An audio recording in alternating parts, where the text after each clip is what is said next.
gang. Today, our guest is going to take us on a journey off the beaten path. For years, she's encouraged us to join her in a chase for slow, and now she's encouraging our families to opt out. She likes goat cheese and pickles, but her true food love is mushroom Alfredo pasta with her husband, Ken. She's a beekeeper, a scout leader, and she likes to skip to her loo. Please join me in welcoming to the RO podcast, the other goose, Erin Loechner. Erin, welcome to the RO podcast. That was quite an intro. Oh my God. Never before. I love every minute of that. Well, you're quite a guest, so it required a great intro. And just to keep the listener up, let's walk through it. You're a beekeeper, a scout leader, and you like to skip to your loo. Can you tell us what I mean by that? Those are my kids. Yes, we don't share their real names. They're kind of their online names. But yes, 3 kids, age 11 and under at this point. I love it. I didn't even know those were pseudonyms. I just thought those were great names. Bee, Scout, and Lou. I love those. They're they're nicknames. They're some are middle names, some are just. But it's so funny how they kind of grow into that. That's totally their personalities anyway. You know, it's funny how it works. That's so awesome. Yeah. Can you give us the quick little story on mushroom Alfredo pasta before we really dive in? Yeah, so I met my husband. We went to the same college. We were in this sort of documentary immersion program.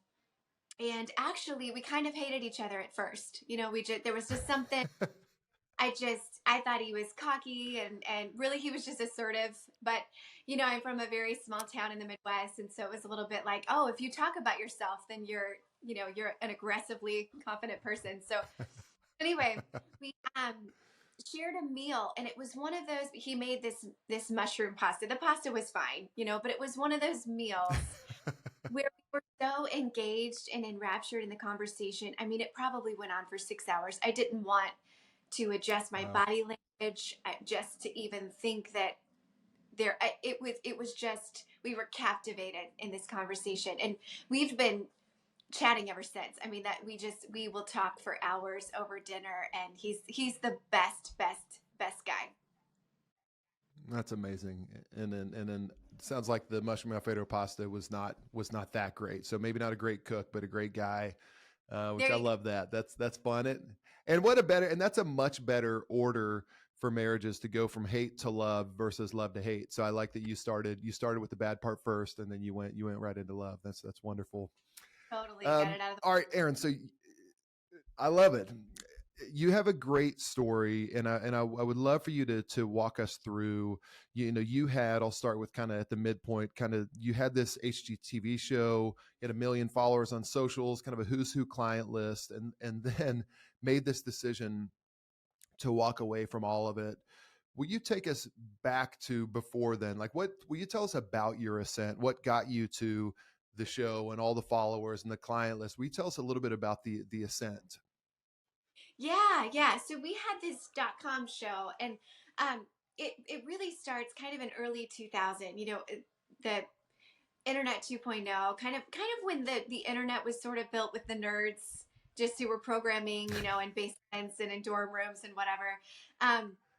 I was one of those. I loved everything about the community online. Again, small town growing up. And so my husband and I had moved to Los Angeles, and it was just this absolute culture shock. And I was really searching for people who were like me, who were kind of rediscovering this new world, this big world. I didn't know that everybody was doing that at the same time, with just this rise of the internet, and people were finding these micro communities. And at the time I was doing a lot of art directing work, and I was doing some galleries in Los Angeles and things like that. And so art curation was a very big deal to me. So I just kind of met all these other artists, which kind of fed into all these designers and interior design. And at the time I had this blog, and it kind of became this hub for everything that I was interested in, that turns out so many other people were interested in too. And so we kind of just built this community really accidentally. And yet it became this beloved space where we kind of all grew up together. And after we ended up moving back to Indiana, back to the Midwest. My husband's father became ill, Mhm. and we got in contact with HGTV.com and said, hey, let's do this renovation show. Because how many times are people so frustrated by what they see on TV, right? They want to renovate, they want to do something with their house, whether it's big or small, and then all of a sudden all the hard parts are skipped over, and in 30 minutes or less it's done and it's shiny and it's beautiful, and that's not what a renovation's like, and anybody knows that that's done it. So we thought we're going to show people the nitty gritty of a renovation, and we're going to take them through ground zero. We're going to gut this house. It needed mold remediation. It was just in the roughest shape imaginable, and so we bought it for cheap. We turned it around and took our people on the journey alongside us, and it was a wonderful, beautiful season. It was so hard, and there was so much happening in our life at the time that it was this odd dichotomy between, we're showing these picture perfect finished rooms and spaces, and yet our life, life is never that way. So um, Mm. I think it was my entry point into recognizing, oh, what you see on the internet, even if you're trying to show the real and the nitty gritty and the behind the scenes, it's still, you can only go so far on sort of a flattened screen, TV or not TV. Yeah. No, that's yeah, it's quite a metaphor there for sure. I would assume kind of seeing the process and not just seeing the beautiful, which is a perfect metaphor for what people see on social media versus what's really happening behind the camera. Um, so I didn't. So this began with. So you began blogging in 2001. So I didn't realize that all of it came, and maybe I want to make sure I heard this correctly. All of that came. So the show and the followers on socials that came from your writing. Is that correct? Yeah, that was really the original, kind of the beginning, the entry point of all of that. And this was pre-social media and everything. So Yeah. you know, I became a beta influencer Pinterest test person. So I was kind of an early entry point over there. Huh. Twitter just coming out, Instagram was in the beginning. So it was sort of just a natural progression of accidental authority in those spaces. I like accidental authority. I like that. That's very good. So, but and so it had to feel great. Like it's you felt like you'd kind of achieved everything. Felt good, right? I mean, so your whole life was perfect and nothing to repair. Correct? Well, and it's so funny because I think because it's still you just riding in your pajamas, and you've got like your Mm, dog snoring at your feet, it doesn't feel like you've ever really made it, or like it's ever real. It all mm, feels very fleeting, and you recognize that you never really see the people watching you. You don't see the other side of the screen. It's still just you talking to yourself, still just you, and mm, your crew, whatever. So I think it kind of took me going out and about conferences, events, keynote speaking, that kind of thing, to recognize the impact that your work really has. And with that mm, comes massive responsibility. And I think that was the shift for me. It's like, oh, it's not just fun and games, me filming in my basement. This work, it can really impact people, and there's a beautiful aspect to that, and mm, there's also kind of a crushing um, honor and weight and pressure from that as well. And I mm. think being so young, I didn't recognize that in the beginning. Yeah. And when you in your writing, did you find yourself at that it began like you said, I think you said when you started in 2001 at the beginning this is your freshman year of college, right? And so you were just writing to, I believe you said, to find yourself was in 2001. And then but then as you it was a few years later, we said you were blogging to become a writer, which I thought was an interesting way to put that. Did you find yourself in that where at first you were just kind of writing kind of cathartically? Did you find yourself in your writing at any point seeing, getting the comments and I don't know, they had the like button necessarily, but was that kind of fueling a side of you, kind of an egotistical side? Did you ever get to that point where you just found yourself like kind of thriving off of the affirmation and comments, or what was that as a writer? That's got to be an interesting process to go from it being a pure thing for yourself, but when when you realize it's for someone else, then it starts to fuel the ego. That's Oh, a that's a great horrendously question. long question.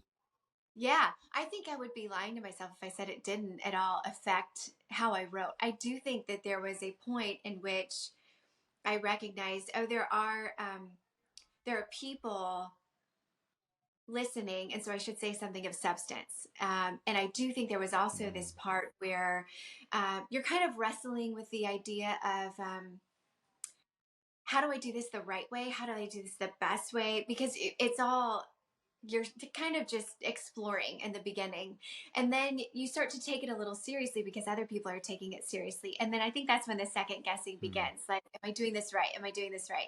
Am I making this feel like it should feel?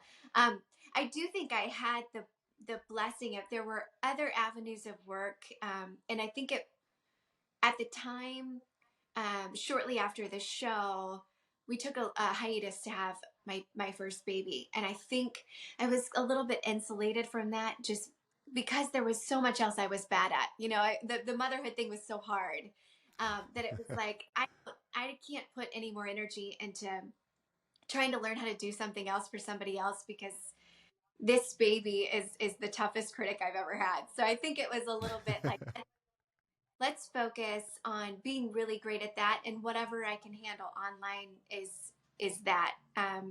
That's it, you know. So I do feel like yeah. my life trajectory probably would have looked a lot differently if I didn't refocus my energy on this sort of difficult infant. Yeah. You know. Yeah, yeah, exactly. They're not nearly as compliant as readers of the blog. I'm sure Yeah, the yeah. babies aren't. So when did you begin to feel this sense of you mentioned in your story you start to you felt a little bit lost in all of that. When did you start to feel that initial kind of scratch of that feeling lost? And when you say that, what exactly did you mean? Do you mean you say you felt lost? What was that like in the moment? I think uh I think the more that people would come to me and ask, how do I do what you're doing online, and how do I make it big, and how do I, amass Mm, this following? um, the general narrative and the advice you're given is that you need to brand yourself. You need to become a brand, and you need to really hone in on what you're passionate about and what you're good at. And I've always been someone with so many interests, and just a wide range of passions. And when I'm not learning anything, it's not fun anymore. And so I felt mhm. like, for me to the advice was stay in my lane. The advice was just get good at something and keep talking about that same thing. And the more that all of my colleagues were kind of following that track, your online colleagues, you still, get together at conferences and things like Right. that, or they were following that track, and it was working. And yet I found that when I followed that track, sure, it worked online, but I felt like this isn't. I can't just talk about throw pillows for the rest of my life. That's not fun for me. That I've got a house now that served its purpose.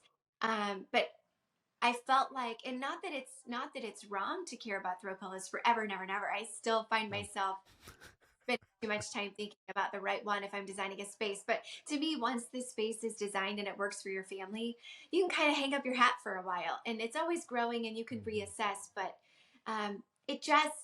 it had served its purpose in my life, and so I felt like to keep going back to that connection point with my readers felt like a disservice both to them and to me. And so I decided to just kind of throw the rules out the window and write about whatever I wanted. And it turns Mm, out that's been a beautiful blessing in itself. I feel like it is a bit of a disservice to assume your readers aren't growing at the same time that you are, and they're not mm, evolving into different passions as well. And it turns out they don't want a brand; they want people, just like we all do. We just want people, and people to learn yeah. from and challenge us and to grow from. And so I think for me, the beginning of that feeling of being lost kind of spurred me on to help other people to not only find what's important to them, but to find each other in that search as well. So Yeah. that for me was kind Mm, of, it was a short-lived journey because I did sort of just throw the rules out the window and decide I would rather yeah. be lost online than offline. So I got to kind of figure this out. Yeah. And where was it? So chasing slow again, and the subtitle of that is Courage to Journey Off the Beaten Path. That came out in 2017. So when did that begin? That process of exactly what you described, feeling lost, but then saying, okay, I'm just going to throw the rules out. When did that process begin relative to when you actually wrote the book? Pretty recent. It's hard to put a timeline on it because I feel like you kind of learn these things and these themes keep coming back. They're very cyclical, and so Yeah. I do feel like there were layers that kind of I had to unpeel of being lost and then finding my way again, and then journeying through something else. And but Hmm. I would say probably within 5-10 years of each other, it was just a really Okay. slow subtracting of what I thought was important. Hmm. And then there was a time in which I just wasn't, to me, that the challenge wasn't to subtract the things that weren't important. It was also to not try to add something back in. So just to allow Yeah. yourself this space of just being raw and not really knowing the answer, not knowing the direction you're going, focusing on the people you're with and just being there with them, just slowing down and just Hmm. being um, and being okay with not really knowing what's going to be happening tomorrow or the next day or the next. Which is disorienting for most people, right? Because we like to whether we would call ourselves controlling or not, all of us like to have some degree of certainty, which comes from a little bit of control. So that's got to be a disorienting feeling. Was it disorienting for you to go through that and just and kind of release a little bit of control, relinquish control, or at least a perceived sense of control? Yeah, definitely. I think for me, and I talk about this in the book a lot, but I feel like I had the gift of my husband was diagnosed with a brain tumor right when we met. Hmm. And so a little before we met. And so for me, it was always this there was a bit of a like flipping calendar in the back of my head. How much time does he have? How much time do we have? And Hmm. I didn't want to waste it. And it became very clear to me that all of the the tomorrow thinking, not that future planning isn't great, it's lovely, but anytime we're questioning something, um if we stop questioning why we're doing what we're doing, and if we just start going with the flow of whether it's culture or a workplace or whatever your colleagues are doing or whatever other parents are doing, if we can't just pause all of those questions and concerns for a minute and recognize that this is the day we have today, Hmm. that's really it. It's a I say often that it's a gift, not a given. It's not guaranteed. Um, this is what we have. And how do we both hold that, loosely, but also honor the weight of that as well? So it Hmm. really is just about, I love how you say experience life uninterrupted, right? Is that Hmm. it? Experience life not Yeah, you interrupted, or did. Yeah, very good. Uninterrupted. Yeah, great. it's that mentality, just not not interrupting it with everybody else's idea of what you should be doing at the time or Hmm. your own sort of inner turmoil of where you should be by now, any of those things. I just Hmm. kind of learned to quiet them and just have a little bit of fun along the way. And how do you, very practically that the idea when you're conscious of it, I think when you can say, okay, I have to quiet these things, but that requires a bunch. That's a lot of kind of mental training that you've had maybe for your whole life. For you, and maybe even as a recommendation for others, how do you begin to close that out, to quiet those things that are basically screaming at you all day long? Yeah. um One thing, well, there's a couple things. For me, I'm an internal processor, so I like to just write it out. I get it out I've always Hmm. journaled first morning, so I just kind of get out whatever it is that is the thought, right? If it's, should I be doing this? Should I be doing this? I had a friend once tell me that if you just say could instead of should, it kind of changes everything. So it's not like, should I be pursuing this Hmm. in my career, or should I be putting the kids in school this fall?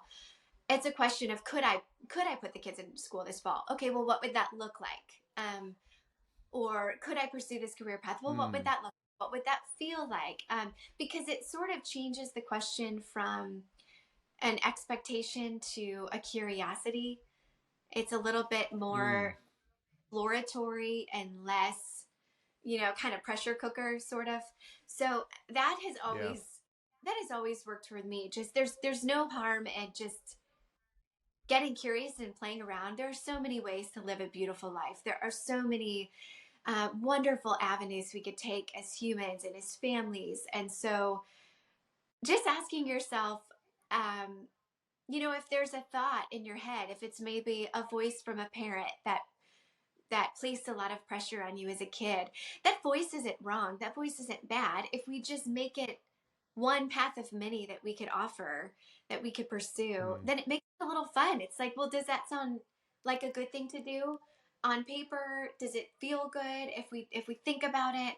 Um, and I think it just gets a little more fun that way if we just consider them options and not optimal ideas. Do you know what I mean?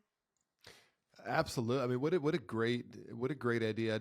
As you were saying that, I wrote down opportunity versus obligation. Like, what a neat, like, fun opportunity. And I love your idea of just making it fun, um, which is such an interesting.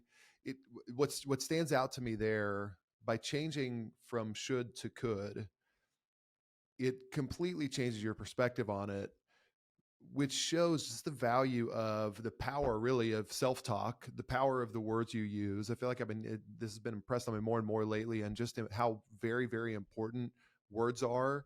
And you changed, two letters to one letter, and that changes your entire outlook on something. Um, I love that idea of going from should to could. Um, the I don't know exactly how to ask this question, but in all of this pursuit of chasing slow in the book, what would you say is the end goal? Is this the pursuit of doing, what is the end result? Happiness? Is the end result fulfillment? Is it maybe a little bit of everything? What's the goal in pursuing a life of slow?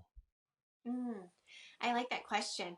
Um, I think it's just to recognize the people around you. I think it's impossible to uh, truly be in a relationship, whether it's the people under your own roof or the people, the crossing guard or the barista or whoever you're coming into contact with all throughout the day. Um, we can't really see them when we're, in our heads and when we're just rushing through to the next thing and the next thing. And um, I like to just kind of instead of the idea of what is slow living, I just like to Mm, think what is it for? And it's for the people. It's for the people in your life that mm, have placed in your life for a purpose and for a reason, whether that's to challenge you or to grow you or to um, teach you forgiveness or to teach you love. I think these people are placed in our lives, and we can't even see them sometimes. So I love the idea yeah. of just slowing everything down, whether it's kind of the ticker tape in your mind or even just your day, even when we're running to and from so often. And even if you have a day where there's nothing going on and your calendar is empty, if your head isn't also empty enough to meet that space, Mm, it's as if you're running around Grand Central Station anyway. I mean, we've all had those days where there's really no reason that right. we're all, a tizzy, but we are. Um, so to me, the goal is truly to be in your life. It's just to be uh, Mm, to the gift of your life and not to go back, when you're 85 and think, gosh, yeah. what was I my time? What was I doing all day? And why was I worried about that? And did it all matter? A small Mm. percentage of it will, and I think a large percentage won't.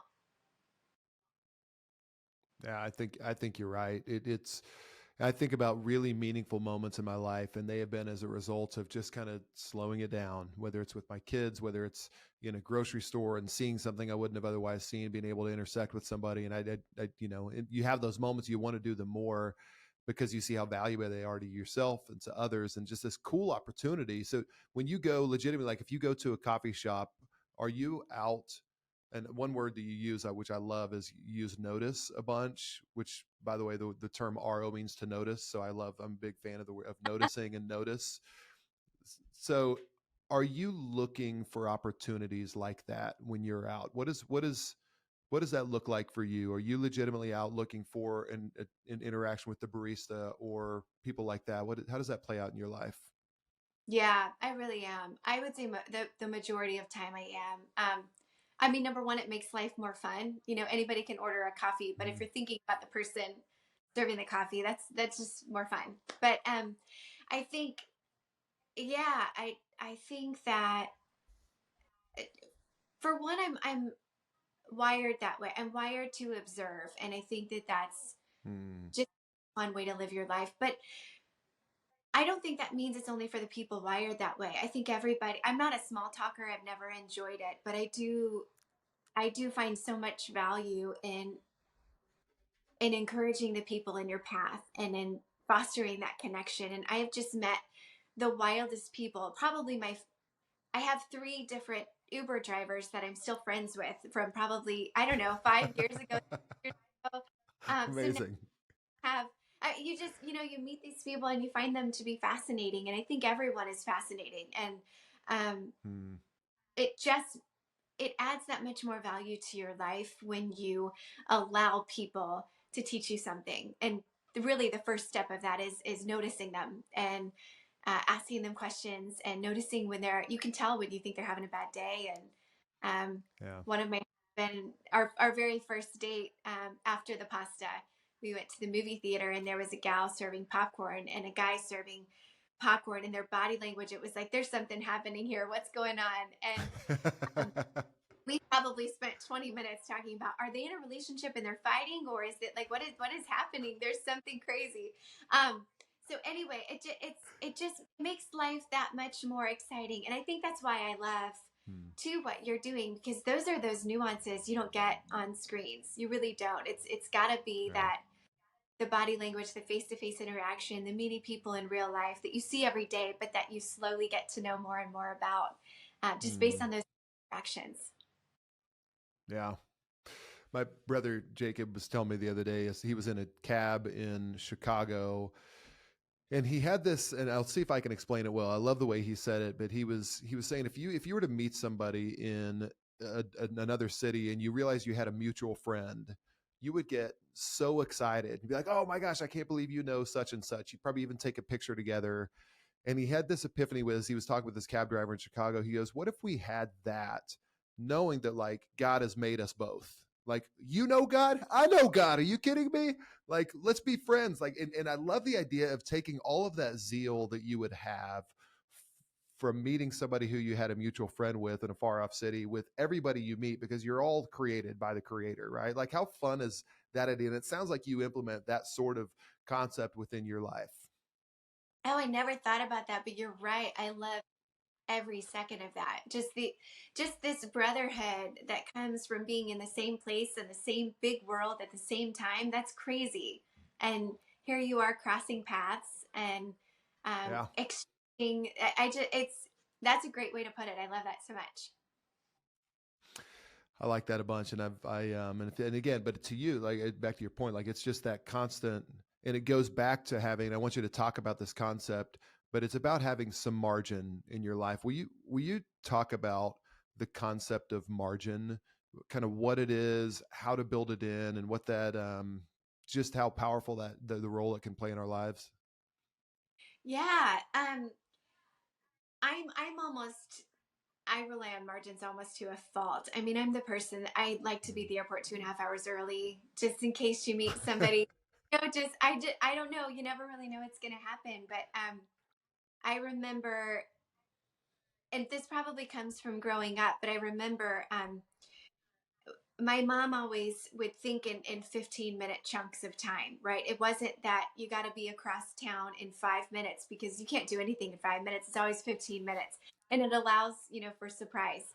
But it's like you've got every hour, you've got four chunks of 15 minutes, but really you do kind of have a little less than that, because there are all these Hmm. transitions happening in your day, certainly when you have a busy family or different responsibilities, or there's a lot going on in your day. So I just try, for me, living a life of margin, it's making a lot of those proactive calls. Like, we've already got something on the calendar that day, we really can't push it to two, three, four things. Kids being in one activity, and preferably it's a family activity where everybody can do it together. There's this idea of I didn't come up with it, a friend did, but it's a site of mutual fulfillment where if you're going to be out together as a family, go to a place where everybody's having a good time, whether it's a park and Hmm. there's a spot for maybe mom's going to read, or you're just going to chit chat with your husband and the kids are going to play or whatever. Thinking about margin in terms of both space and time so that you're not just sort of running ragged in every direction trying to get something done. What is a way that will bring a little bit of life and a little bit of peace to this interaction? Um, Again, even Hmm. I'm a big fan of making things feel peaceful even when they're not. So if you got to do the taxes, let's bring a cup of tea. If you've got to do if you've got to get from A to B, like let's find a way to bring a friend along and chit chat or catch up on your day. There's just which is funny because I think the thought of margin is single tasking, which is great too, doing one thing at a time. But sometimes margin offers a lot of space for multitasking. So like again, if you feel like you haven't connected with a certain child in a while and you've got to get the groceries, um, Hmm. bring them along with you and then just chit chat and have, just have it be a moment, even though it's very ordinary and it's a task and it's a responsibility. Like there's always a way to make it meaningful, always. If you just Yeah. give it a bit of pre-thought and a little bit of intention, then you can really infuse so much joy in your days, even if they're frenzied and crazy. Hmm. I really like that. The margin is in especially in time is one thing that I lack I'm always trying to stretch a little bit more. And but it is amazing the times that you do. You're less stressed. You're less frenzied. You're more able to be present. You're more able to be kind of the best version of yourself. On and this maybe one of the last questions on kind of within the context of chasing slow, but you hear a lot of moms who particularly, and it's everybody, but moms particularly who if they stay home with their kids, um, it sometimes feels like, and I'm regurgitating what I've heard. I'm not making presumptions, but sometimes hard to know. Like, okay, what's the purpose here for me? Am I adding purpose? Like, we talk about what that's like for a mom in kind of seeking purpose and then kind of maybe working towards purpose. We talk a little bit about that concept from a mom's perspective. Yeah, so purpose in like young motherhood, like motherhood of littles, being home with them. I think so. Probably. So yeah, I would say in that range. Yeah, as you're especially when maybe you've been in the workforce, you hear moms talk about being in the workforce, but then coming home full time, or dads who have done that themselves and are home full time. I'm just thinking, okay, I had this like very direct daily goal in the workforce. It was very tangible, and here it's a little bit more amorphous in raising children, and maybe not really even seeing the results, or not being necessarily appreciated as much as you should. But just that maybe concept of purpose for women who are listening who might be feeling that right now. Yeah. I think one of that was exactly my biggest challenge. It feels so unproductive to be at Mm. home and Mm. there's no real goal. You can't make a person into a goal because they're people. And so and that's just too much pressure for these little ones to carry. So I think probably what shifted for me in terms of my journey being a mom was when I stopped making the kids a goal or even our day together a goal and Mm. instead just on what kind of mother would I be proud to be? What do I want them to say about me when they're older? Uh, what do I want them to remember about me being their mother? What do I want their days to feel like? And because really, I mean, we're kind of a conductor to like the rhythm of our family, and we have so much control over, especially those young years, but over what our house feels like. And so, if we can keep ourselves from making it this kind of tight gripped place of productivity and expectation, and for me, it just required because I couldn't really just say, well, anything goes. I don't have that personality. It was so much easier for me to have a goal for myself for that day. Maybe that goal is okay, when I'm making dinner, and they can be very small goals. When I'm making dinner, I want to every time my kid walks into the room, I want to look up and smile at them while I'm chopping my vegetables. Hmm. Or, every time my son comes up with a story, I want to stop what I'm doing and I want to listen to him with my eyes. I like eye contact Hmm. full on. Maybe it's, you know, if I don't do that, I want to make sure to apologize and say, like, hey, I was super distracted early. So sorry. Tell me I want to come back to it. Tell me exactly what you were going to say. Um, all of those little, just like what we were talking about, those tiny interactions, they mean so much. Hmm. And so for me, having little tiny goals like that made that day both feel very productive, very measurable, without having it be this thing that I'm holding, that I'm trying to power through, that I'm trying to take my family in a direction they might not be ready to go. Because really, at the end of the day, we're just in charge of ourselves. And so, Yeah. me being responsible to me as a mother was much more important than Hmm. me kind of controlling their behavior in a sense. So I don't know. That's Yeah. kind of the mind I played with myself when I was younger. It still works to this day. I find that the days I can be intentional with kind of a micro goal, maybe it's a mindset, Hmm. maybe it's a refrain that I'm talking myself through during the day. But those are, I think those are ways to really make the most of those kind of like we said, amorphous days that don't bring a ton of Yeah. productivity. I love the idea of that look, that glance up, just that the eyes up at somebody else right when they enter the room, whether that's your kids or your spouse or someone who's important to you. That act alone, that's how someone feels valuable, is if you're looking at them. Um, Mm. so I'm very excited what's going to happen June 11th of next year, which is your new book comes out, The Opt Out Family, how to give kids what technology can't. And we're going to have you back on to talk about the book when it's closer to. But will you just tell us about the movement itself, this Opt Out Family movement, and what spurred that on, and kind of your hopes and dreams and goals for that. Yeah, I'm so excited too. Thank you. I can't wait to talk to you about it. But the idea was simply, you're up on stage and you're telling all these people how to make the most of social media, right? Here are all the tips and tools and strategies and tricks that you need to kind of go big and be famous online and whatever that looks like. Um, and I found myself having the knowledge of all of that and the experience of sharing all that, and then slowly recognizing, but that's not going to make your life better. That's not going to make Hmm. your family better. That's not going to make your moments more meaningful. I mean, a job is a job. Great if you want to pursue that. And yet, I know what that path looks like. I know what the algorithm looks like. I know it's not a place that I want many people to be.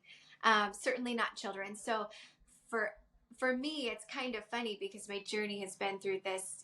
This influencer technically is my job, was my job, and yet now I'm raising kids offline, and I don't have social media.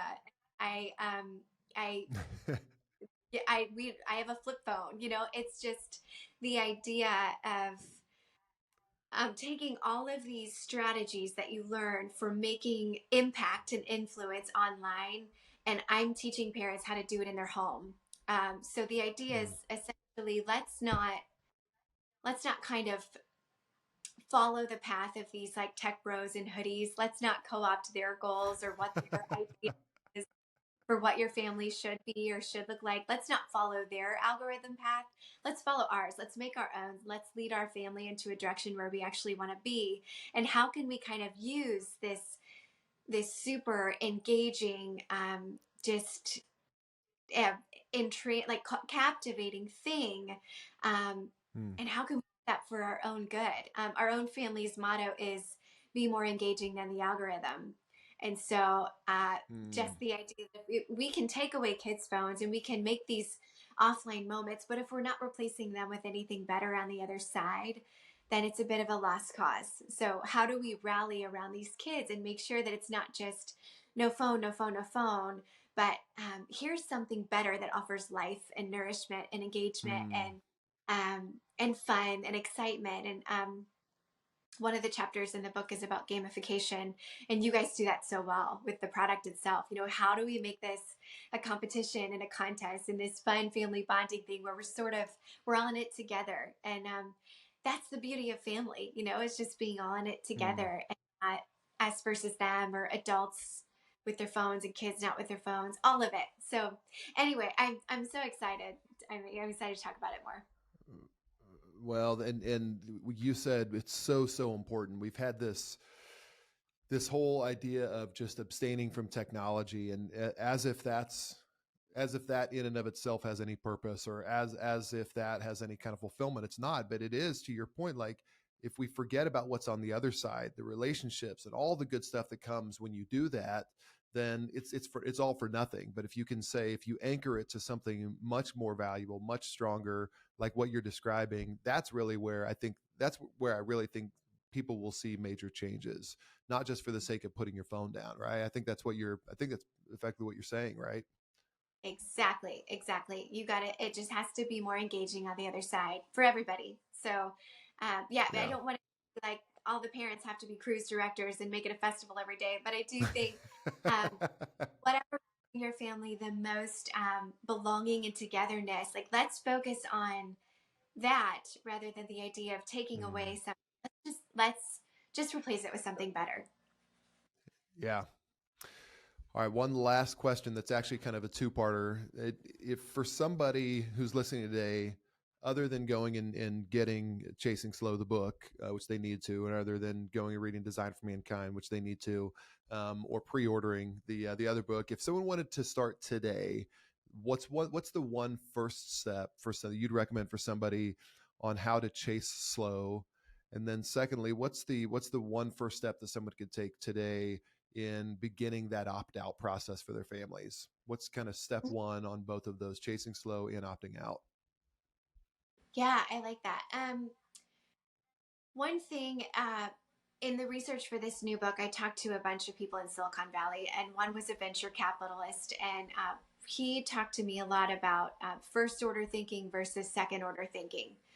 So, a lot of times, if you're going through venture capital funds or you're going through like the funding process, first order thinking would ask a question like, should my child get a phone or should my child not get a phone? Like, are they ready for a phone or are they not ready for a phone?